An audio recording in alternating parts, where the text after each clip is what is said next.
This is episode number 9 with Julian Chua. I came up with this quote myself, and I really live by it. It's when you get knocked down, don't just get back up. You need to get up and you need to adjust. You need to figure out what put you on the floor, what put you down, and don't be scared of it. Adjust to it. Figure out what it is, and so it doesn't happen again. What's up? Thank you for joining me for another episode of Anchors of Health. I'm your host, Bill Choi, and this episode is under the mindset and movement anchor with standout boxing coach Julian Chua. He's the head trainer out of Wildcard West Boxing Club in Santa Monica, California, owned by Freddie Roach. And I can't wait for you all to listen to this because I don't think he's ever shared his story, at least in this much detail publicly. And I was blown away by it. It's not easy for people to open up and share their story publicly. So I'm extremely grateful that he came on to do it. And he did it because he truly wants to help others, whether it's through his story or boxing technique. And you're going to get both in this episode. I can't say enough about his heart, his humility, and humbleness. There's so much we can take away from his journey and apply in our own lives. It's a story about overcoming the mistakes you made. It's a story about reinventing yourself. It's about creating your own destiny. It's about faith in God and just so much more. You're going to love this one. And just to give you a little background on Julian, he trains everyone from pro fighters to celebrities to everyday Joes and Janes and even kids. Pro fighters include Keith Van Heerden, ranked top 10 in the world, Mike Lee at light heavyweight, ranked top 10 in the world, Rocco Santamaro, Kareem Hackett. Celebrities include Bradley Cooper, Rihanna, Gina Rodriguez, Minka Kelly, Shay Mitchell, the entire Ray Donovan cast, Aaron Eckhart, Steve Nash. The list goes on and on. Just check out his Instagram at Julian_Chua. Now, before we get into the interview, be sure to check out the show notes page at anchorsofhealth.com/9. You can find everything we talked about with timestamp notes there. And also be sure to sign up for my exclusive email list where I give my key takeaways from every episode. I don't mention it anywhere else. So let's just dive right in. Here's Julian Chua. Julian Chua, welcome to the show. What's going on, man? How are you? Good. So Julian, it's been quite the journey for you. I remember you coming up as a young, talented, and hungry Filipino-American kid from Indiana, who many were considering the next Manny Pacquiao. And many also believe that you would bring the first gold medal to the Philippines in the 2012 London Olympics. But you never got that chance to pursue that dream. Something happened, adversity, pain, struggle. I want to get into all of that today. And I mean, your journey is inspiring, and I'm going to let you tell that story today. So let's bring it back to the beginning. How did you get into boxing in the first place? I always had a love for boxing. I always enjoyed it. My father used to watch boxing all the time, and I loved to watch it with him, you know. But my mom's in the medical field, and she even though I had a desire to want to train and fight, she would never let me do it when I was younger. I had got interested into it when I was about 11 or 12, and my mom actually got me, my mom had a patient that was a former professional boxer, and when she found out, she knew I was interested in boxing, so she connected us, and I started training, and basically I started sparring without her permission and stuff like that. Got in over my head a little bit. I beat up like 2 kids that didn't know how to fight. And so I thought I was king of the world. Like I thought that nobody could beat me. And my coach saw that, so he brought a kid with a lot of experience from a town nearby. I still remember his name. His name was Gabe Castro. Okay. And I was young. I was 12, 13 years old, and this kid beat me up pretty bad. And I went home, busted up. My mom told me I couldn't box anymore. Told me I'd never go back there. Then so you never did after that? No, not I never did. I went like 5 years fast forward. I never went back to the gym. I wasn't allowed to. But I really enjoyed it in my time that I did when I was younger. And then I fast forward, turned 17 years old, and I'm at a fast food restaurant, and my coach comes in. My old coach, he's sitting in the back, and he sees me, and he says, "Yo," he's like, "Julian," and I look over, and he's standing over there, and I'm like, "Oh my God, I hadn't seen this guy in 5 years." He got a little fat. He like gained some weight and stuff like that, but I could barely even recognize him, and he could barely recognize me because I grew so much.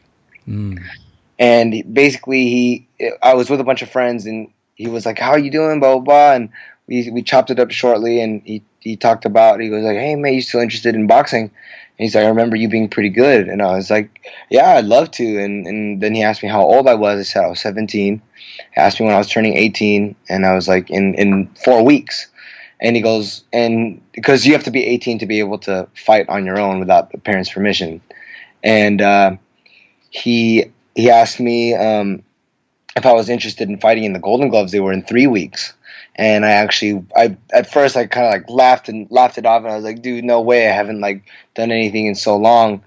And he called me out in front of all my friends pretty much, and was like, well, if you're gonna be I don't want to say it on your podcast, but The P word.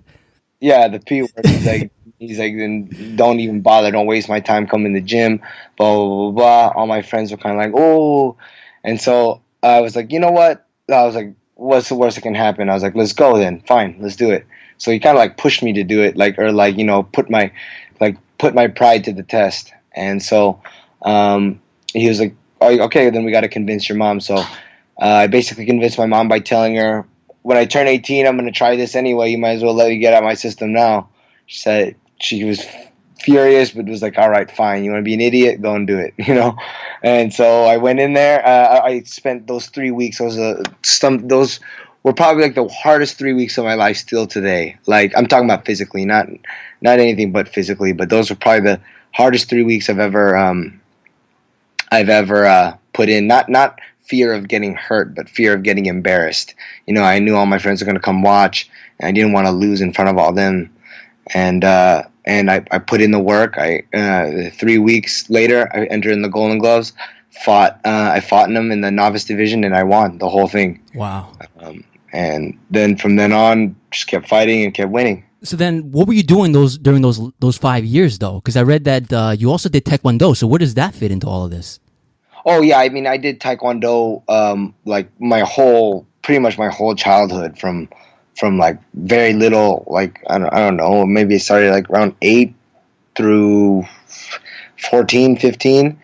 And but Taekwondo is different. It's not like boxing. It's like there's not as much contact, especially in the juniors. There's all points. You know, you land on the gear and it's like point, and then they separate. And I think that actually was what brought my first love to combat was Taekwondo. But I wanted more. I wanted to feel a little bit more danger, and I wanted to give a little bit more danger. So that got me into the boxing. So after you won the Golden Gloves, you had a few more fights in Indiana, mm-hmm. and then your life kind of took on this whole different direction, right? This whole different journey. Can you talk about what happened next after that? So yeah, basically I had a fight. I had a couple more fights, and then one of those fights was against a former the Golden Glove champ of the year before, and that fight got put on YouTube. I don't know where it's at now, but that fight got put on YouTube, and basically a Filipino sports writer who discovered a couple fighters saw it in the Philippines and contacted the people who put it up. That ended up I don't know how, but they got a hold of my mom. And he talked to me on the phone, and he told me basically, he's like, kid, you can fight. He's like, you got the balls, or I don't know if I can say that, but you got the guts, you got the heart. He's like, you got a lot of natural things, but you're very green. You don't really know what you're doing still. And I kind of took that, kind of like, what are you telling me? I haven't lost a fight yet. I hadn't lost a fight yet. Uh-huh. So, and you didn't know who this guy was. This is Hermie Rivera you're talking about, right? Yes. And you didn't really know who he was. No, I had no idea who he was. Okay. And rest in peace to Hermie. He passed away a little while, like I think 2 years ago.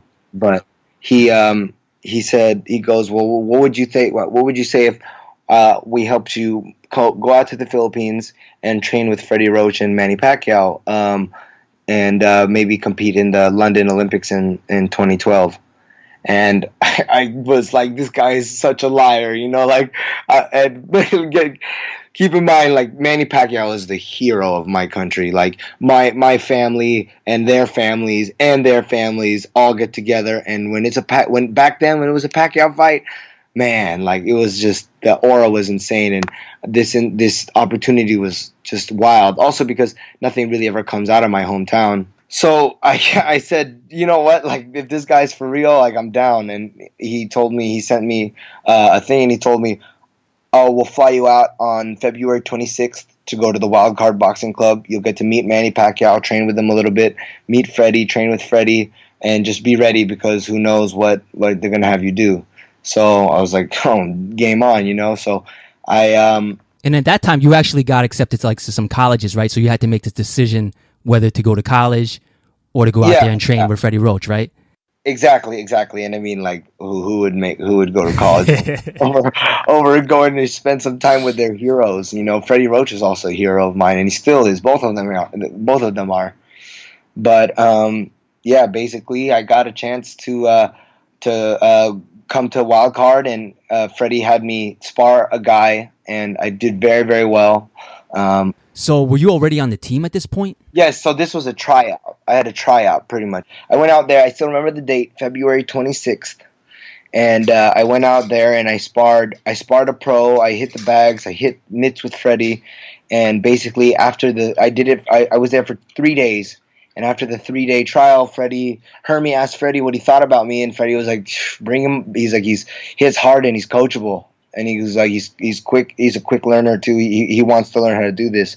So Freddie gave me the green light, and I had not finished high school yet. It was February.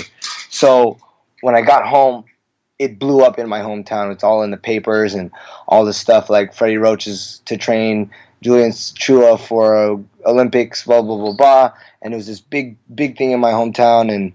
And basically, you know, when good things happen, you get people who are happy for you and people who love it, and then you got people who don't like it so much. You know? Definitely, yep. Yeah, so basically this bigger guy, older than me, he started running his mouth and like basically said like a lot of different things. I don't know. I heard things from so many different people, but I knew this guy was talking, you know, and I said like, you know what, let's do it, you know. Like I was like, if you want to, he said that he could knock me out, blah, blah, blah, blah, and all this stuff. And I was like, let's do it. Not in a ring. I was like, let's do it. I don't want to even hit this guy with the gloves on. I want to punch him with no gloves on. So basically I looked for this guy in a lot of different places, and he was nowhere to be found. And my going away party, like the party they had for my like departure to go to LA, this guy shows up with a bunch of guys. And my brother was actually the one who ran into the house, and he was like, hey, I don't want to say his name on your podcast, but he's like, he's outside. And I said, all right, yeah. I was like, let's go then. So I walked outside, and sure enough, there's 4 cars of guys. And I walked by the cars, and the first car, no one's there. Second car, no one's there. Third car, I walk behind the back seat, and I see him in the back, and he doesn't look up. His dreads are covering his face. And I keep walking, and I walk to the front seat, and his friend is looking at me from the window. And I point at the back seat, and I say, I pretty much mouthed his name. I said his name, and his friend looks at me and nods his head. And out of nowhere, all the car doors open, and I'm like, oh shoot, I'm about to get jumped. You know, I'm about to get jumped. So I'm looking around, and the guy steps out of the car, and he yells at me. He's like, 1-on-1. And I was like, oh, perfect, you know, now. But keep in mind, this is also my going away party, so all my friends are there too, right? Right. So, all right, fine, perfect, 1-on-1. And by then I had boxed so many like novices and stuff like that. I knew exactly what to do. Just move around till they get tired, and when they're tired, then I get to do whatever I want. So me and this guy square up. He starts swinging on me within like 30, 40 seconds. He's a big old guy, like 240 pounds probably, but about my height, not that tall. He was swinging on me. I just kept my distance, stuck, and kept moving. I maybe threw 2 jabs in that street fight before he put his hands on his knees and submitted. He was like, I'm tired. He's like, I'm done. And I just wanted him to eat his words. So while his hands were on his knees, I hit him in the face, and I dropped him. I dropped him on the floor, and I got on top of him, and I started hitting him while he was on the ground. And then out of nowhere, I got blindsided. Boom! I got sucker punched from the side, and the guy, I didn't see it coming, so he dropped me pretty bad. I hit the floor, and I just felt him like grab my shirt, and he hit me 2 more times, like on the side of the head. And out of nowhere, the same thing that he did to me happens to him. Boom! It was my older brother who I live with right now, but my older brother comes in from the side and hits this guy. This guy gets knocked out. My brother helps me get back up, and during this time, like, all my friends rushed this parking lot. All his friends rushed my friends, and this big fight's happening. Like, and I'm still woozy because I just got dropped, and I'm like looking around, like, oh my god, what's going on? And my brother asked me, he's like, "Are you good?" And I was like, "I'm good. And my brother like goes on to keep fighting, right? And out of nowhere, like I'm still trying to like recover and find out like where the hell my legs are, and out of nowhere, for some reason, I just looked to my left. And while I look to my left, this guy's running right at me. I'm about to get sucker punched again. And just out of pure reaction, I saw him. He must have been like 6 feet away from me at the time. I just threw a left hook. As he was coming in to throw a punch, I threw a left hook and I caught him right on the mouth. And right when I hit him on the mouth, I just felt immediately my wrist and my hand just like a shooting pain run all the way through my shoulder. And I remember like feeling my finger too, and I felt like it was broken. And right there, I just like knew I messed something up. And like right around that time, the police came, and we all took off running. And basically, I fractured my wrist right there. Wow. Yeah. Now, in hindsight, now, do you regret that happening? I mean, that is single-handedly the biggest regret of my life. Wow. Okay. Getting in that fight, I should have just enjoyed the party. I should have just enjoyed my friends. Just let it go. I had nothing to prove to this guy. And sometimes it's hard because pride has carried me throughout my whole life, including stepping into the ring the first time. And pride is the one thing that I should have put away that time, and I just didn't. And it really is still to this day by far my biggest regret was getting in that fight. So then you broke your hand here at this point, right? And then you got to go back to Freddie Roach, right? So what happened with that? So my mom was so mad at me, and she was just like, "You're so dumb, blah blah blah," and basically I knew it was broken, and I was gonna go out there and do it anyway. And I went, and my mouth was actually split open. The right side of my mouth had a little scar from when I got hit from the side. And when I went to Freddie, I went to Freddie 2 weeks later, and my mouth was a little bit healed, but my hand was definitely still in a lot of pain. And he asked me what happened, and because I had a splint, I only had a splint on my hand because I actually did not go to the hospital to get it x-rayed right away because I didn't want to hear that it was broken, even though I felt like I knew it was. And so I just had a splint, and Freddie actually asked me, he goes, "Well, what happened?"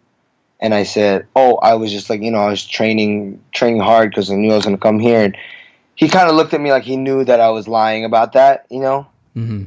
And I had stitches actually in my finger because the guy that I punched, his tooth got lodged in my finger. Ooh. His like in my ring finger. So I had stitches in my finger, and I could kind of sense Freddie was a little bit disappointed in me, and disappointed in what was going to happen, And so that day went, and I felt the disappointment, and I was like, and I thought to myself, this is what I came out here for. Like, I can't let everyone down. I can't let myself down. I can't let everyone who has hope in me down. So the next day I came in the gym and I said, "Freddie, like, I'm good, let's go." And he goes, "Sure, all right, let's go." So I went to the bathroom. I taped my left hand as hard as I could, and we got on the mitts a little bit, and I was punching the mitts, and as bad as I wanted to throw my jab actually didn't feel too bad, but as soon as he called for a left hook, he's like, 1-2 hook, and I threw a hook, and I felt it right on the mitt, and right there, like as bad as I wanted to like hide that it was hurt, I couldn't, and I think he could sense it, and he only had me on in the mitts for like 2 rounds, and then I got out, and I was like, I can't do it. And I went to the hospital, and I got my hand x-rayed, and sure enough, my scaphoid bone right in the middle was fractured. It was like all the way apart. Wow. that's the start. So then after that, at that point, so you injured this hand, so you got to take some time off. You're resting it up. You're healing it. And then what happened next after that? Well, everyone, this is the thing, like everyone who was like supporting me kind of like lost interest. You know, like people had said that Hermie said these people were going to help pay to live out here and all this stuff. And they all pretty much backed out. So my mom had to help me live out here for a while until I recovered. And after that 8 weeks, I got back into it.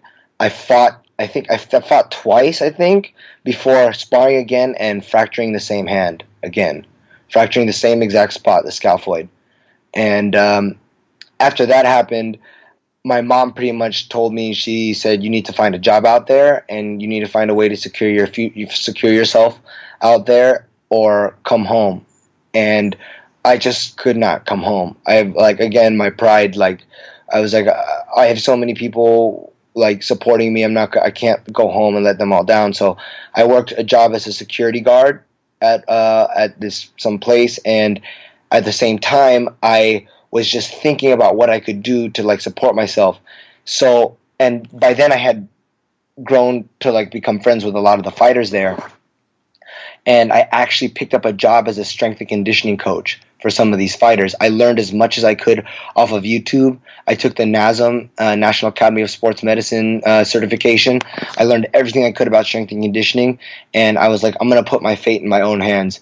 And I started training. I pretty much sweet-talked my way into training some good fighters. And they started winning. They started being beasts in the gym, and I stopped the job as the security guard and put my effort into full-time strength training. And what year was this, Julian, around? Man, I don't really even know. I think 2011 was when I started strength training fighters. Okay. Around 2011. So there was still a chance for maybe... and were you still looking at the Olympics at this time? Like Yes. Okay. And Hermie actually told me there's one more qualifier or something like that. And you know what? I don't like to say I got close to the Olympics because I never did. I never even got a chance to fight in any kind of qualifier.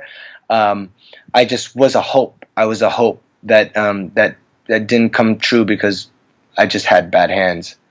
But anyway, I like to like try to keep it real as much as I can, you know. Mm-hmm. So anyway, during the strength and conditioning, like every time I enjoyed it. I loved being around the fighters and it helped pay the bills. But at the same time, I wasn't really passionate about it like I was fighting. And I knew that because every time I got my hand healed, I would go back to competing in the amateurs and not doing strength training, you know. And so, but basically, I broke my left 3 times. I actually broke my right twice. And after that, like, I just like couldn't. My heart couldn't take boxing anymore. And speaking of that, you made this post on Instagram on February 13th, 2016. It's a picture of you doing pad work with one of your boxers, and you said this: "I completely accepted my destiny. I love the clarity it's given me." So was there like a pivotal moment or like maybe a heart-to-heart conversation that you had with Freddie Roach or someone in your gym that made you finally accept this other destiny that you didn't originally plan for? Believe it or not, it was a little bit of God and a little bit of my mom. After my 5th hand break on my right hand, my right hand was the last one, 5th total, 2nd on my right. I called my mom and I was like, I was giving up. I had given up. I was like, you know what? This is it. This is it. I can't do this anymore. I'm done. And I called her on the phone, damn near in tears. And she had just actually gotten out of church. And she asked me if I had been to church in a while. And I said, no, I hadn't. I had not been since, like, with her. And she goes, well, do you still believe in God? And I said, absolutely. And she goes, and because I was having a lot of anxiety, she's like, well, what do you have anxiety about then? She's like, if you believe in him and you believe that he loves you believe he's got a plan for you, then you having anxiety and doubting your future, if you're doing everything right, is you doubting his plans.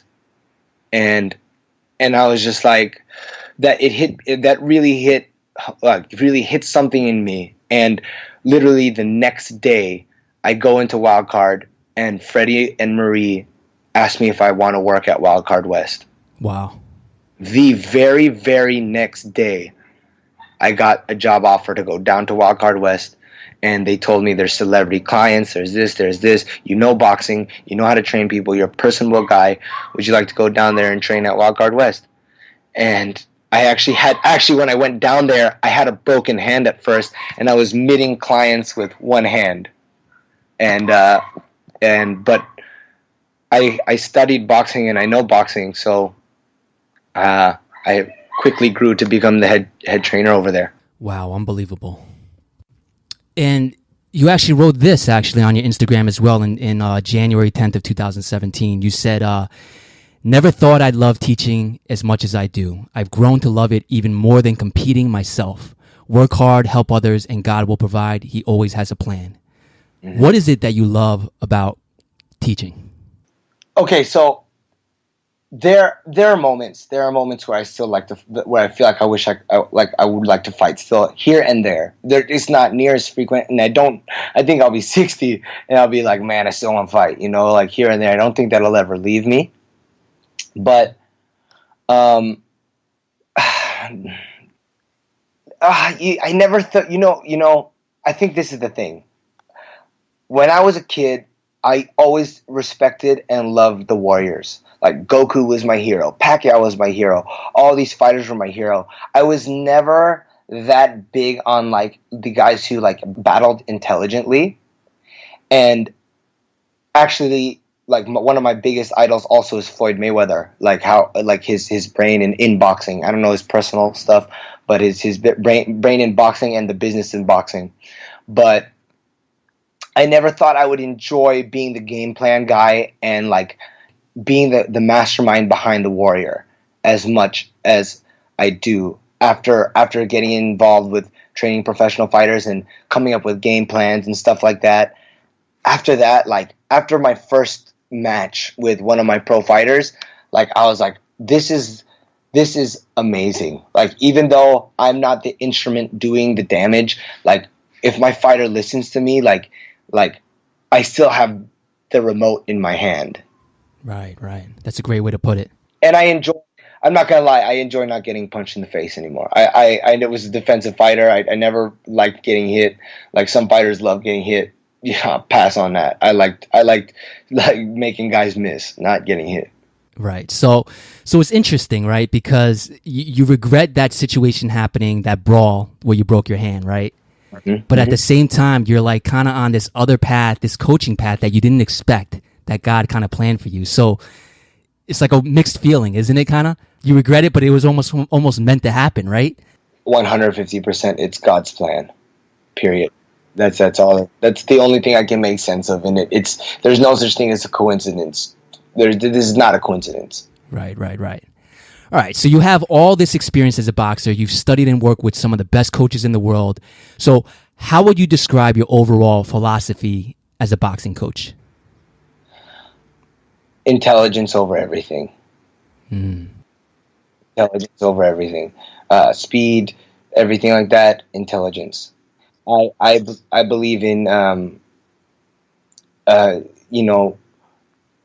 of my biggest fears is one of my fighters getting seriously hurt. And I believe highly in strategic, smart boxing. Love that. So let's get into some of that. Let's get into some of the fundamentals of boxing. Can you give us a little 101 on proper technique? So say you have a guy or girl who's never boxed before. Can you walk us through how you would start them off and progress them? Well, the first thing I would teach them is their stance. Undoubtedly, it'd be their stance. Your stance is where you can do everything from, and the key is to be able to always stay in your stance. So first, if you are right-handed or left-handed, it depends on which side is going to be your lead side and your rear side. If you're right-handed, you'll take your right foot back. If you're left-handed, you'll take your left foot back. So your dominant hand is in the back.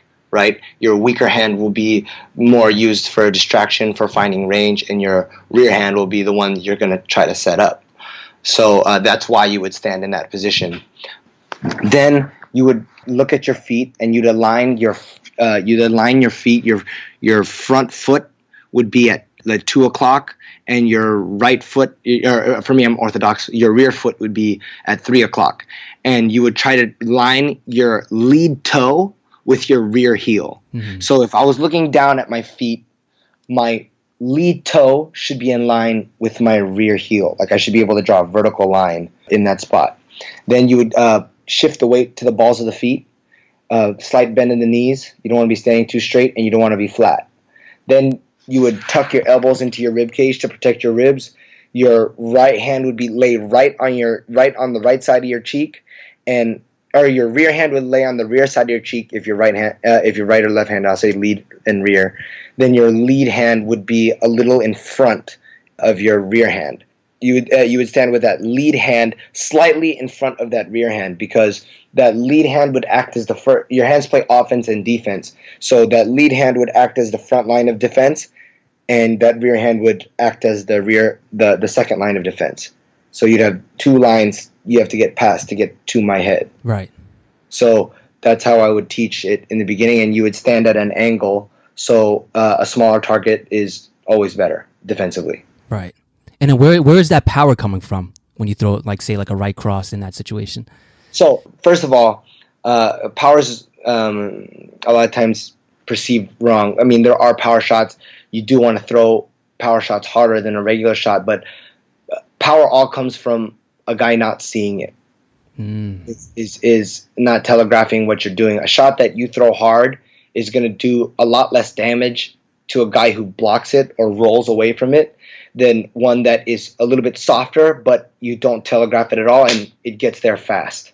But if you want to get good power on a right cross, you have to understand, first of all, that also power is not worth balance. So you can generate plenty of power while still being balanced. So if I'm standing in my position, my right shoulder would be back, my left shoulder would be in front because I'm right-handed. What you would do is you turn your entire rear side. So I like a lot of times to reference a blade. So when I'm in my stance, I'll be standing in a thin like a knife, right? Then when I throw my cross, I would turn my entire rear side, so my body would turn like a knife turning, not to the flat side, but all the way to the other side.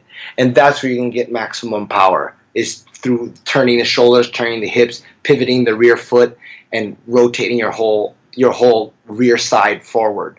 Now, what I said earlier about power not being more important than balance, this is what happens a lot of times. Guys will throw their cross, and although they'll rotate their whole rear side, they'll start leaning in as well.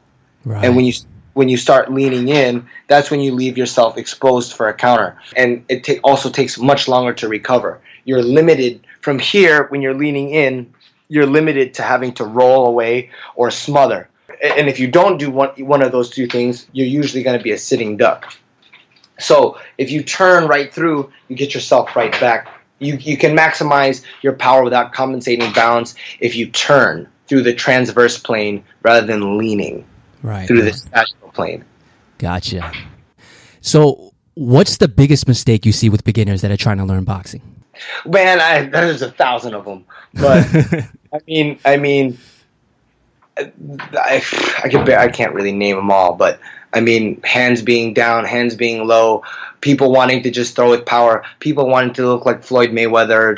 That's like a huge thing right now in boxing fitness. Everybody's like hitting these pads, and nobody's even moving their feet. Nobody's throwing that many. You're not going to be able to ever land that many combinations without somebody countering or anything like that. So but I don't know. My suggestion would be to go to a real boxing gym and get a real boxing trainer if you really want to learn how to box. Great advice. Now, Julian, I've done very little actual boxing myself. I was actually Muay Thai. I've got a little taste of it maybe a few years ago, and I probably light sparred maybe 3 times total in my life. And one of the first things I realized right away is that it's super hard to actually time the slipping and ducking of punches that are coming at you. So as a coach, how do you go about building that ability to anticipate and react quickly to punches being thrown at you in real time? Right. Okay, so okay, I'll go through it. One, don't try to slip right away. Slipping is high risk, high reward. If you make a guy miss, you can make a guy pay. But that's only if you can time it. So I would suggest using your lines of defense, which is your hands first, to see if you can catch the punches first. If you can catch the punches, maybe you can slip them, because then you get a sense of their timing without exposing your head for slipping, right? Number two, experience. Just experience. You need experience. There's no way that a novice is going to go in there and start slipping punches, even if they've done it a bunch of times. It's so much harder when the real thing's happening. It's like you just said, until you experience it enough and you finally get comfortable and you realize that, closing your eyes doesn't make the punch go away. Flinching doesn't make the punch go away. These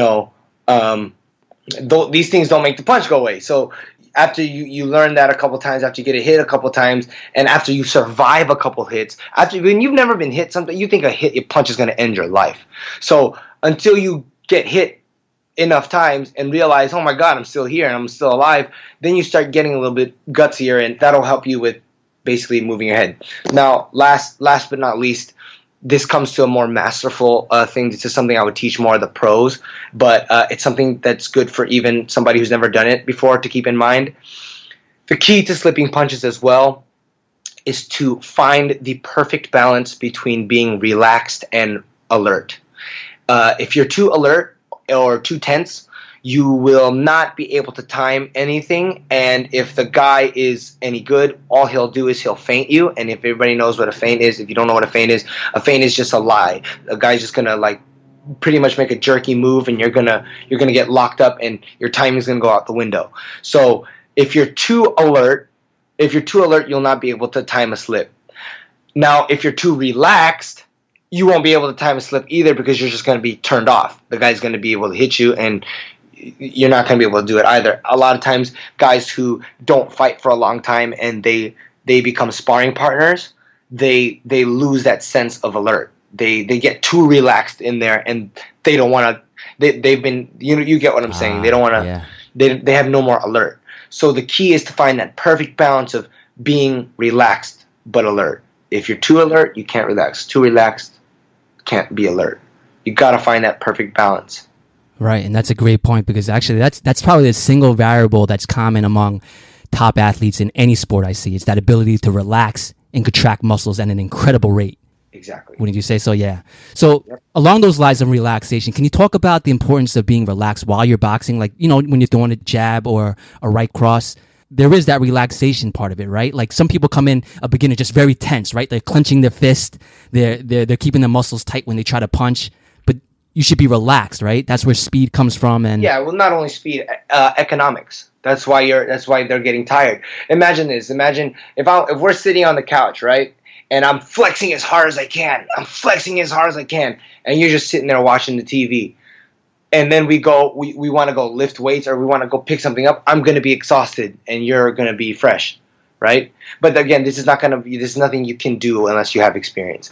There's no way a novice is going to go in there and be just relaxed. It just doesn't happen. Right. So that's the number one thing with being relaxed is economics. Economics. If we're circling each other and you're holding every single muscle in your body tight, and I'm just circling around you like I'm walking my dog, by the time it's time to punch, you've spent all your energy just standing there, and I've spent no energy.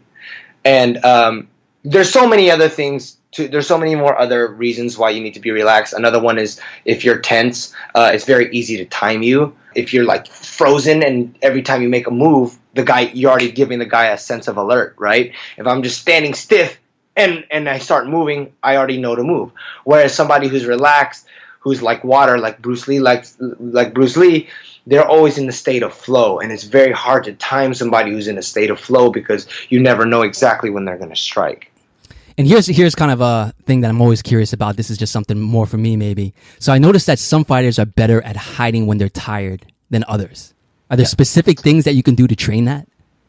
No, absolutely. See, and this is actually a big thing that I try not to let my fighters get away with. When the green bell is on in the gym, you're working. I don't care if you're tired. And just because, and when I say you're working, that doesn't mean you're punching. That means you are alert and you are there. You are present in that 3 minutes. When you're hitting that bag, I see pro fighters even all the time. They'll hit the bag, and then they'll take a deep breath and they'll walk away, and with the green bell still on. No, when the green bell is on, you need to be focused. Mental focus is so important in boxing. Body language is so important in boxing. You cannot let anyone know that you're tired. And the biggest thing is people think that it's just like that someone always has to be punching. You don't. You gotta learn how to conserve your energy. Defense takes energy as well. All right, we're almost out of time, but I just got a few more questions. What would you say is the biggest thing you learned from Freddie Roach from a coaching perspective? And actually, you worked with someone else there as well, not only Freddie Roach, but you worked with Eric Brown. Eric Brown, right? What would you say? A lot more. Okay. What would you say is the biggest thing you learned from those guys? Okay, from Freddie Roach, I think I would have to say the proper times to use ankles. He's very good at not allowing you to just throw punches and then just stop. It's always punch, get out, punch, get out, punch, get out. It's never punch and stay there. You know what I'm saying? And you can see that in his work. His guys, Miguel Cotto, even right now, he throws his shots, he gets around. Manny Pacquiao, he throws his shots, he's out.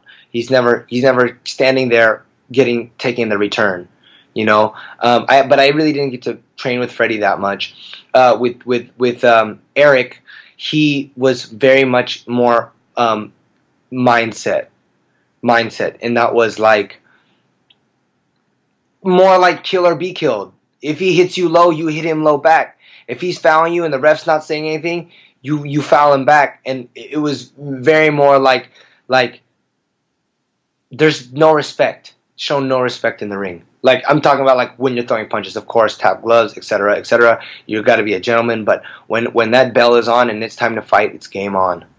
Gotcha. Awesome, man. Thanks for sharing that. So do you have any last words of wisdom or anything you would like to leave our audience with, either from a mindset or a technical boxing standpoint? I mean, I'll leave one for both. With mindset, I came up with this quote myself, and I really live by it.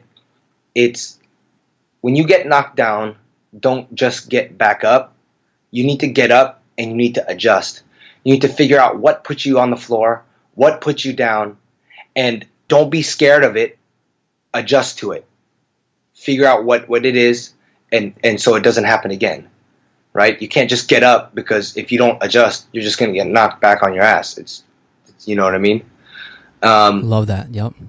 And then for boxing, you know what? Honestly, I could talk all day about boxing, about technique, about all this. Find a good gym. It's if you don't gotta fight, you don't gotta even spar, but it's a healthy stress relief. I've never met anyone come to a boxing gym angry and leave angry. Go there, find a coach, and you never know. You might unlock something, and and trust me. I've been to many gyms in the world. They are not scary places. People are friendly there. Fighters are friendly. No one's gonna... If anyone starts messing with you, it's a joke. It's a joke. They're just messing with you. They're not these scary places that you're gonna be forced to fight and you're gonna get hit your first day there. Find a coach. People will be friendly. I promise you. Just don't go in there with some stupid attitude either, because these guys are the first ones to want to say, come on in, and if you want to prove yourself, go in the ring. If you come to my gym, you do it, I'll do it with you. But go in there, open mind, humble attitude, and you will not regret your decision, I promise. Love it. Great advice there. Now, if people want to learn more about you, Julian, where can they find you? I'm mainly on Instagram at Julian_Chua. If you're a big boxing fan, if you have any questions, I'm not going to say I have all the answers, because boxing has a database of billions of answers, but I'll always give you my opinion, and I'll always give you why. I don't leave you just, oh, do this, oh, this is right. Why? Oh, I don't know. I will give you my reasons why I believe it's correct. All right, there you have it, Julian. Great stuff. I'm so thankful that you came on the show to share your incredible journey, and the crazy part is that you're just getting started, man. There's so much more left. Yes, sir. Much respect, man. And I love everything that you're doing. Thanks so much for coming on. Absolutely. And you know what? I just want to thank you for your channel and trying to help better people's lives and better people's health.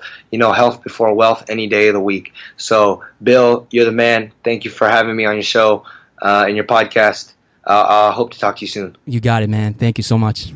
There it is. I hope you guys got a lot out of this episode. Shout out to Julian again for being so open and sharing everything that he did. Be sure to check out the show notes page at anchorsofhealth.com/9 and sign up for my exclusive newsletter where I give my key takeaways from every episode. So that's it for me, and I'll see you guys in the next episode. Peace.